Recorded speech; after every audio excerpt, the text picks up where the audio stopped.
Well, as you know, we've been waiting for this one for a long time, and I don't just mean that this is the last day that the court's issuing opinions. There was some of us were hoping to get a little bit more of a head start on the opinion and the dissent. The dissent was really long, and again, as you said, it was 6-3. The three being Sotomayor, Elena Kagan, and Ketanji Brown Jackson.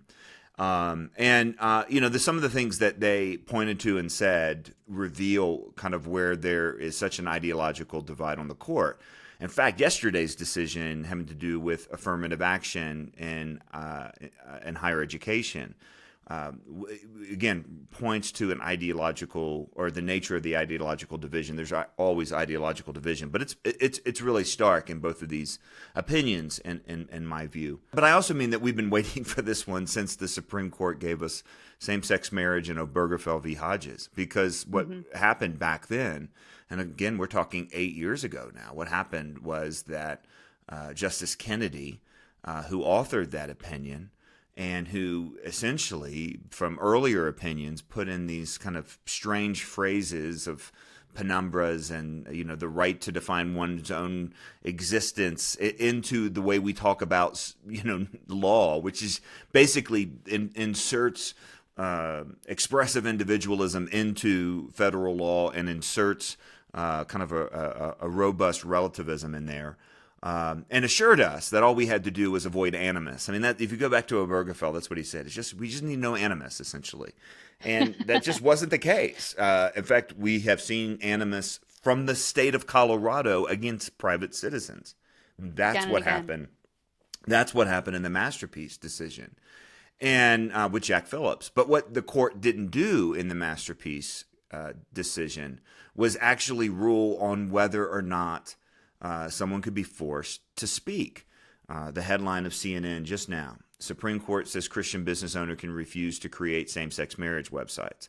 I mean, an alternative headline should be Supreme Court says Christian business owner can't be forced to produce same-sex marriage websites. This is what happened. But in the Masterpiece Cake Shop decision with Jack Phillips, all the court really ruled was that Colorado, a state entity, cannot be so hostile to religious belief. And you have been hostile. And then they listed all kinds of ways that they had been hostile, including not treating other cake shops who refused to do pro-Christian cakes, or at least anti-homosexual cakes, in the same way, with the same sort of animus, the same sort of complaints coming to the Civil Rights Commission.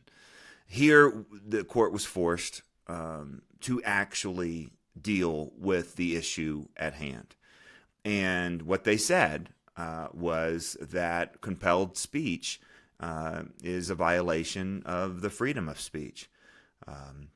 Here's a summary, kind of money quote. Today, however, the dissent abandons what this court's cases have recognized time and time again: a commitment to speech for only some messages and some persons is no commitment at all.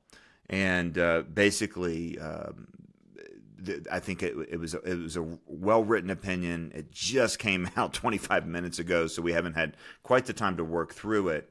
I think most of us expected this. The question was, how wide was it going to be? And no one really thought that the court could really do again what they did in Masterpiece, which is this very narrow decision, just smacking the state on the hand without actually addressing the question, which is, can the state compel speech? Now, I will say this, that in both Masterpiece and in 303 here, one of the things that was very clear is the sort of case or the sort of discrimination by the business owners. And I don't like that word because it's not exactly true, but basically what I mean by that is a business owner has refused to do all products.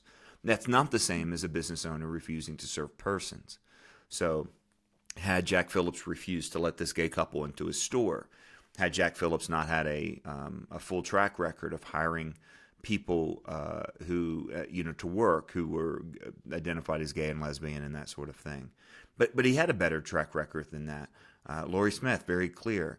Look, it's not the same as refusing business from a person as refusing to produce all services, including those that actually essentially articulate or imply that I agree with a particular thing that I do not. So I am, just here's some quotes here from the CNN article. The First Amendment envisions the United States as a rich and complex place where all persons are free to think and speak as they wish, not as the government demands. Colorado sought to deny that promise, and then it is worth talking about some of the approach of the dissent, which was it's just stark. I mean, we know there's an ideological division on the court. We know there's an ideological division in the country, but it's pretty stark.